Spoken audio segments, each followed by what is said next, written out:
At least 2 people are dead and hundreds more rescued from those rising and rushing waters following 4 days of flooding in the same region hit by deadly floods in July of last year. Good afternoon. I'm Dana Dixon. Thanks for being with us at noon. Take a look at new video out of Kerrville showing heavy damage to the bridge connecting Junction Highway to the Arcadia Loop. Now, this bridge washed out, limiting access to nearby homes. The city is actively clearing debris and making repairs. Police are asking drivers to slow down, use caution, and expect changing road conditions as cleanup continues. And a rescue unfolded in Zavala County as Border Patrol crews moved into rising waters near a creek. Our sister station in San Antonio was there as crews responded after reports of someone trapped inside a home. CBS News' Jason Allen is also in Kerrville with the latest.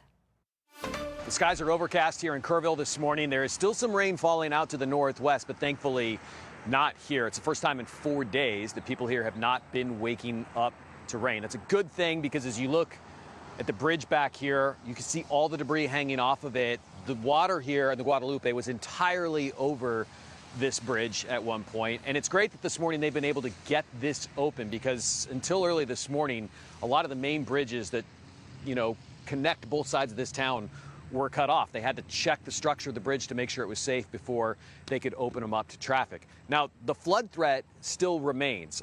There are still rainfall to the northwest. The concern is all of that water's got to flow somewhere, and these rivers are already full. Now, especially down to the south, there's concern because the Nueces River, as it flows down to the south through Uvalde, where we have been seeing rescues by helicopters over the past couple of days, family pulled from their homes.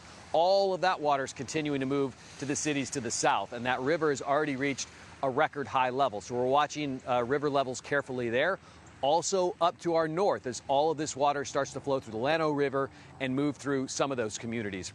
There are still some FEMA rescue teams, search teams that are moving into this area from across the country to help evacuate people if necessary, help with some of this debris, help to move people out if it gets to the point where we reach an evacuation again. Still hard to believe we're dealing with this 2 years in a row. This area, of course, going through deadly flood on July 4th just last year, and some of the same communities hit Ingram, Texas, in fact, just up the road from where we were standing.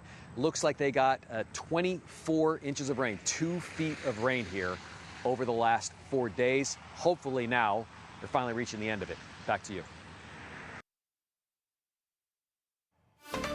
And speaking of those rescues that Jason was talking about and also protecting people, the Longview Fire Department has 5 members of their TIFMAS, or Texas Interstate Fire Mutual Aid System, there right now in Central Texas, helping out with those rescues, also evacuations during the ongoing severe flash flooding that they've been dealing with.